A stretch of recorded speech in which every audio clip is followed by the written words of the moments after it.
মধুপুর নামে এক গমগমে পড়ায় থাকতেন এক অদ্ভুত লোক, গামা মাস্টার।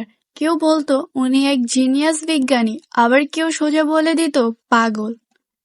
কিন্তু গামা মাস্টার কিছুই কেয়ার করতেন না। ওরা জীবনে একটাই মিশন ছিল, এমন একটা রোবট গাড়ি বানানো যেটা নিজে নিজে চলতে পারে, খেতে পারে, আর যখন বোর লাগে তখন গান গায়। একদিন রাতে প্রায় 2টা বাজে হঠাৎ পুরো মহল্লা কেঁপে উঠল একটা বিস্ফোরণে।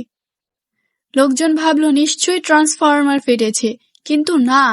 ধোঁয়ার ভেতর থেকে গামা মাস্টারের গ্যারেজ থেকে বেরিয়ে এলো একটা অদ্ভুত গাড়ি, ঝলমলে আলো, পিৎজার দাগ, আর মাথার ওপর একখানা স্পিকার। গাড়িটার নাম বটুল। বটুল ছিল আলাদা। ও শুধু গাড়ি চালাতো না, ওর মুড সুইংও ছিল।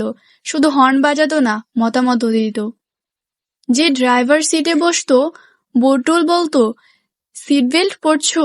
দারুণ, এখন আমি একটু ঘুমাচ্ছি। আর লাল সিগন্যাল দেখলে নিজে বিড়বিড় করে বলতো, লাল মানে বিশ্রাম, সবুজ মানে জিম। যখন গামা মাস্টারের স্ত্রী উঠতেন, গাড়ি নিজে থেকেই রবীন্দ্রসঙ্গীত বাজতো, আর মাঝে মাঝে হাই তুলে বলতো, আহা জীবন। গামা মাস্টার ছিলেন গর্বিত, ভাবলেন এটাই ভবিষ্যৎ। তাই একদিন তিনি বল্টুকে পাঠালেন বাজারে আলু আর ডিম আনতে। বটুল আর ফিরল না। ঘণ্টাখানেক পরে কেউ একজন দেখল